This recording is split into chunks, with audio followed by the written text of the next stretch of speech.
Dentro de las mujeres que participaron o tuvieron algo que ver con la Revolución Mexicana, hay alguna en particular que, aunque no nació en San Pedro, nosotros la consideramos como sanpetrina adoptiva.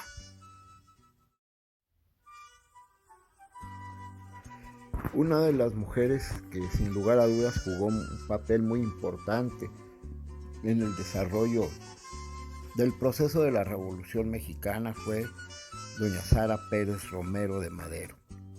Sarita, como cariñosamente la llamaba don Francisco. Ella se casó en 1903 en la capital de la República con don Francisco Ignacio Madero González. Una vez que contrajeron nupcias, a los cuantos días se trasladaron a San Pedro de las Colonias. Llama la atención que, sin lugar a dudas, el matrimonio Madero Pérez Romero era un matrimonio de gente bien acomodada. Don Francisco pertenecía a una de las 10 familias más ricas de México y había sido enviado por su abuelo y por su padre a San Pedro para que se hiciera cargo de las haciendas algodoneras que en aquel tiempo poseían los Madero aquí en San Pedro. Sarita Pérez va a acoplarse muy bien a la vida sanpetrina. Como les digo, llama la atención porque, pudiendo irse a establecer a cualquier parte del mundo, decidieron venir a vivir aquí a San Pedro. Entre las cosechas algodoneras y una sociedad muy alegre, muy liberal como era la sociedad sanpetrina de aquellos tiempos, Sarita va a integrarse junto con su marido a nuestra sociedad. Van a tener muchos amigos, una vida social muy intensa. Sarita era una mujer tierna y dulce, sin lugar a dudas una gran mujer, que al casarse con don Francisco y Madero, entrelazó su destino con un gran luchador social. Sarita va a estar al lado de Madero en la formación de su Club Demócrata, el primero que se funda en México, aquí en San Pedro de las Colonias en 1904. Aquí en San Pedro, ella va a estar acompañando a su marido en todo aquel primer proyecto que tuvo como la intención de buscar el cambio democrático y social en México. Sarita va a ser testiga y compañera de la edición del periódico El Demócrata, que editara don Francisco y Madero aquí en San Pedro de las Colonias, cuyo director era el profesor Gabriel Calzada, un distinguido educador, que vino a San Pedro traído por Madero para hacerse cargo de una escuela comercial.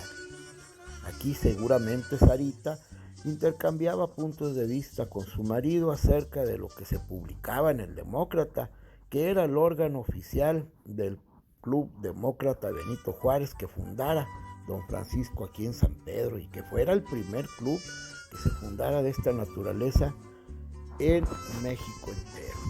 También va a estar al lado de don Francisco acompañándolo en aquella primera campaña política donde don Francisco Rivas fue el primer candidato. Y luego, cuando don Francisco se dio a la tarea de escribir el libro La sucesión presidencial, Sarita siempre estuvo a su lado. Muy seguramente comentaba con él los diferentes aspectos que trataba este libro. Sarita había conocido a Madero a través de sus hermanas cuando ellas estudiaban en la Universidad de Notre Dame, en California, y él estudiaba agricultura en la Universidad de Berkeley, también allá en California.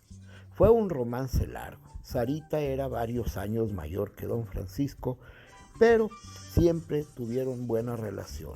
Hubo un momento en que él rompió aquella relación, pero bueno, según dicen, por instrucciones de los espíritus que él invocaba en sus sesiones espíritas, volvió a buscar a Sarita para casarse con ella.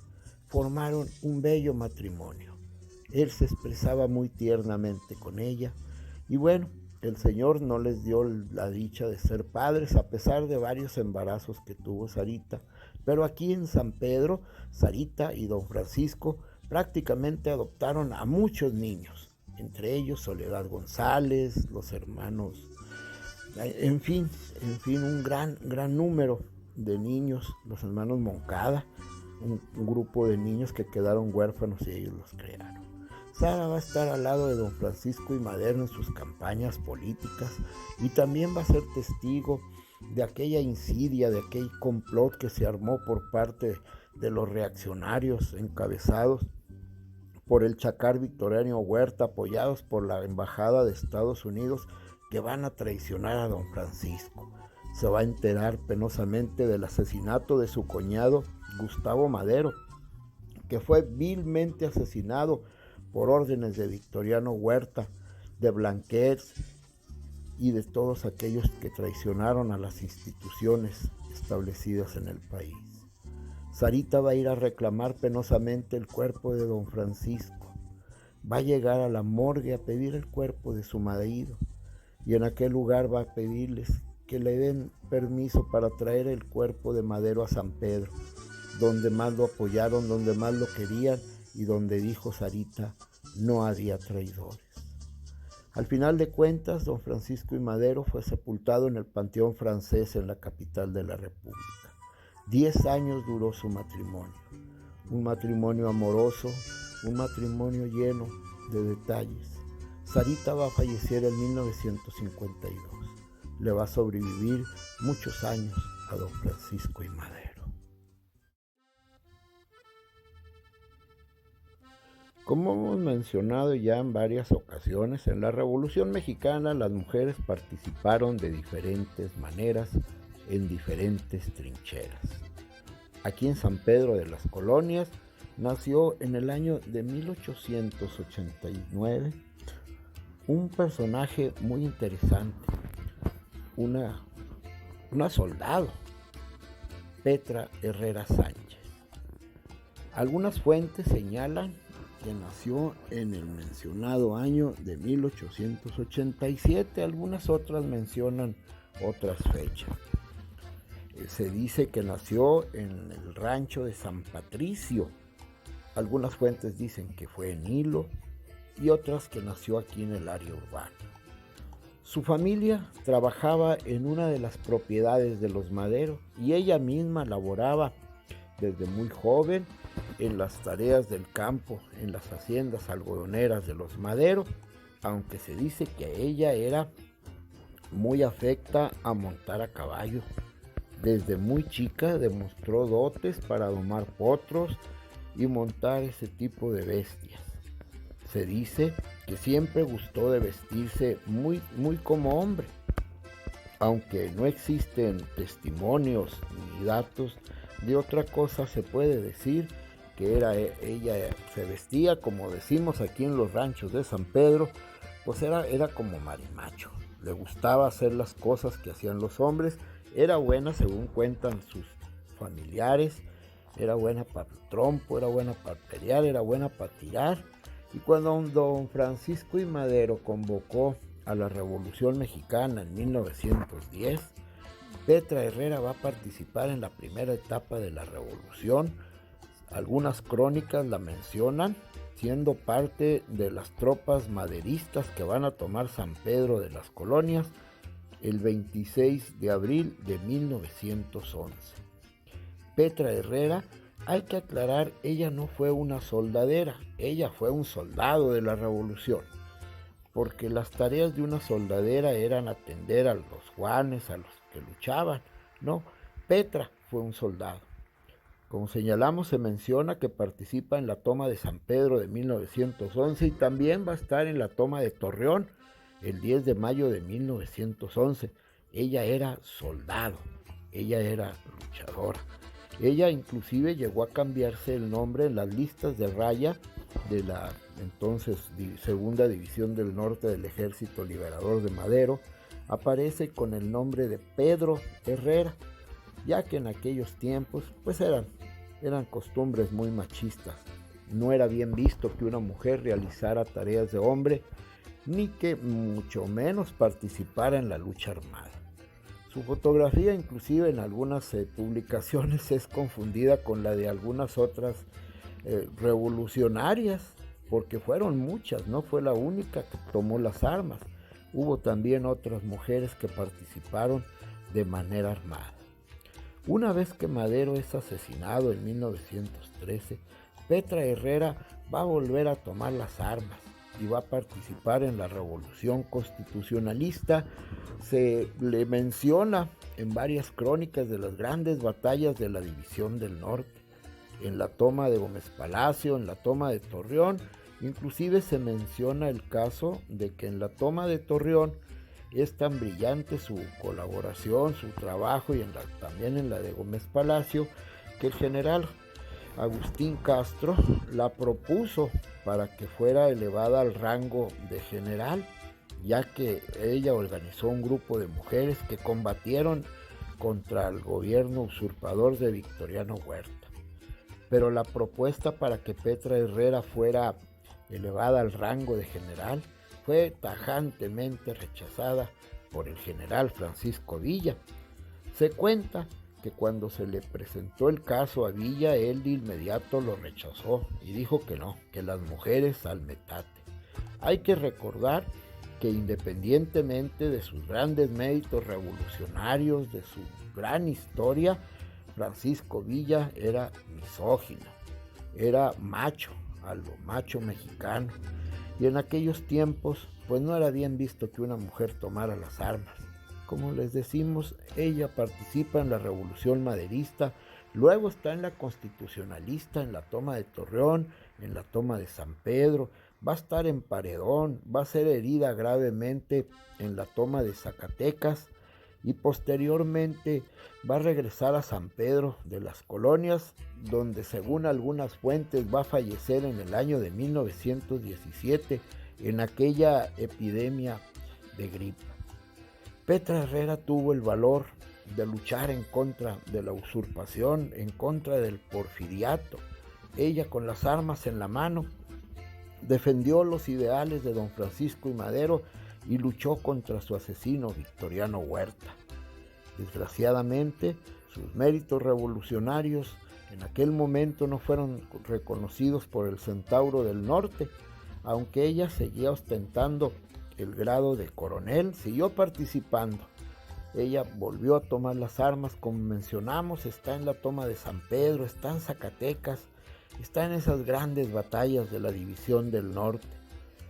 Desgraciadamente no se ha podido localizar la documentación que acredite pues técnicamente su existencia, pero su nombre es mencionado en corridos de la revolución, en crónicas de revolucionarios que dieron fe del valor y el carácter tan fuerte de esta mujer sanpetrina, que se unió primero a la lucha maderista y posteriormente, junto con otros sanpetrinos como Toribio de los Santos, Raúl Gámez y coahuilenses como el general Raúl Madero González, van a luchar en contra de la usurpación y por la Revolución Mexicana van a luchar.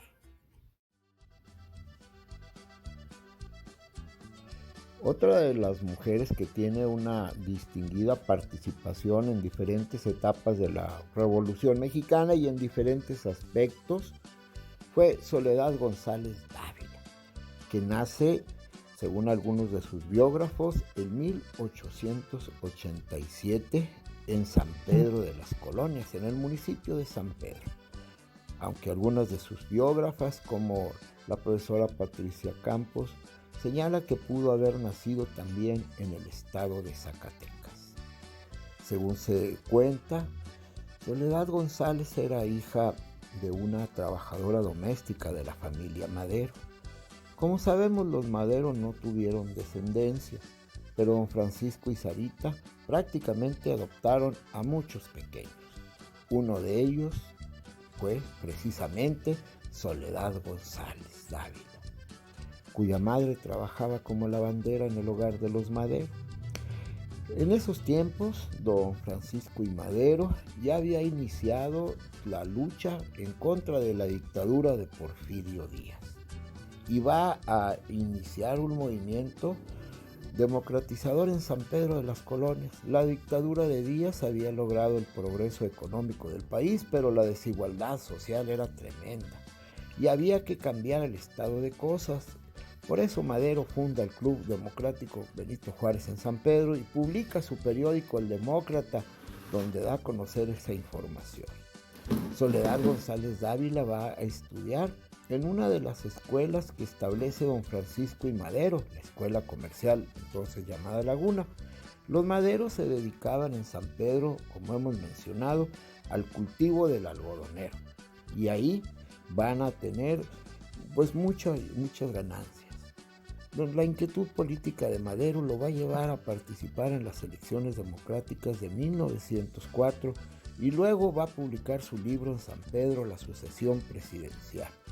Según se cuenta, este libro, que es considerado uno de los detonantes de la Revolución Mexicana, fue transcrito a la máquina por Soledad González siendo pequeña, entre los 8 y 9 años de edad. Ella ya dominaba la máquina, sabía taquigrafía y sabía inglés y francés. Era una niña muy inteligente que tenía muy buena cabeza, decía don Panchito. Y bueno, Soledad a temprana edad va a ser testiga de la campaña que emprendiera don Francisco y Madero en pos primero de los gobiernos municipales, estatales y luego de la presidencia de la República. Va a estar ahí también presente en los momentos en que don Francisco y Madero inicia su campaña y es aprendido y llevado a la cárcel a San Luis Potosí. Ella va a estar acompañando a Sarita Pérez y va a estar siempre presente ahí en el hogar de los Madero. Para ella fue una relación muy entrañable. Sarita va a darse cuenta del triunfo de la revolución maderista, pero también va a ser testigo y protagonista de aquellos amargos días en que la traición de Victoriano Huerta, Blanquet y los demás condujeron a la muerte de Madero y de su hermano Gustavo. Ella va a acompañar a Sarita a reclamar el cuerpo de su marido en aquellos dolorosos momentos en que Sarita llegó a decir que quería el cuerpo de Madero para traerlo a enterrar a San Pedro, donde no había traidores. Luego ella va a ser llamada por Venustiano Carranza, una vez que triunfa la revolución constitucionalista contra el usurpador Victoriano Huerta. Carranza le envía una carta a Soledad González para que pase a recoger los bienes materiales que dejó don Francisco y Madero en Palacio Nacional. Carranza y los revolucionarios sabían la intensa relación que existía entre Cholita y la familia del apóstol de la democracia. Luego es invitada a colaborar en el gobierno de Carranza y luego pasa las órdenes del general Álvaro Obregón. Cuando los sonorenses se rebelan en contra de Carranza y terminan asesinándolo en la sierra del estado de Puebla, Soledad González va a permanecer al lado de los sonorenses. Ya está colaborando con don Plutarco Elías Calles, entonces secretario de Gobierno y la Defensa Nacional en el gobierno del señor de Álvaro Obregón. Va a colaborar intensamente en aquellos años. Se va a ganar la confianza y va a ser una figura muy importante en el gobierno de Calles. Su relación la tasa como una de las principales colaboradoras de Calles. Su papel no solamente era de una simple secretaria. Muchas de las decisiones del gobierno de Calles pasaban por las manos de Cholita, una mujer que fue catalogada como extraordinaria en un ambiente político en el cual la mujer ni siquiera tenía derecho a votar. En aquellos tiempos, Cholita se casa con otro sanpetrino, con el doctor Ayala, a quien conoce porque él atendía a Plutarco Elías Calles. Luego, cuando Calles es desterrado, ella permanece fiel. Cuando Cárdenas manda al exilio a Calles, Soledad González va a permanecer siempre cerca de la familia de don Plutarco Elías Calles, con quien trabó una gran amistad con la esposa, con los hijos. Era de gran confianza. El caudillo le confiaba a su familia y va a estar siempre con él. Va a ser catalogada como la mano que mueve la cuna en muchas cosas. Soledad González también va a destacar en el ámbito empresarial. En aquellos años Soledad González va a empezar a comprar algunas fábricas textileras, va a ser pionera en México en el procesamiento del algodón absorbente para las toallas sanitarias de las señoras, ¿verdad? Sin lugar a dudas es una pionera. También va a tener una cadena de paleterías en México y Centroamérica y va a ser una destacada empresaria, una mujer muy adelantada a sus tiempos. Soledad González va a gozar de un gran prestigio social y un gran respeto. Su relación con la familia Madero fue entrañable. Gracias a ella, doña Sara pudo cobrar el seguro de vida y la pensión como viuda de un expresidente. Su relación con los hombres del poder en aquellos años es innegable. Su amor por la familia Madero, el gran afecto que tenía por la familia de Obregón y de Calles, la marcaron siempre. Fue una gran mujer, muy adelantada para sus tiempos, dicen. Sin lugar a dudas, la participación de muchas mujeres en la Revolución Mexicana fue determinante. Ellas, algunas al lado de algún hombre, algún caudillo, algún soldado, algún revolucionario, y muchas de ellas luchando. En aquellos tiempos, como mencionamos, ni siquiera tenían derecho al voto. Fue hasta 1953 cuando la mujer pudo votar en nuestro país, y todas estas luchas sociales fueron promovidas por grandes damas como Soledad González, la inolvidable Cholita, la cual el destino la hizo estar cerca de los grandes hombres de la revolución, colaborando y actuando con ellos. Petra Herrera, la mujer que luchó con la arma en la mano en pos de los ideales, primero maderistas y luego constitucionalistas, y qué decir de la inolvidable Sara Pérez, que siempre estuvo al lado de don Francisco. Sin lugar a dudas, es justo reconocer el valor y la presencia de la mujer mexicana en aquella etapa revolucionaria.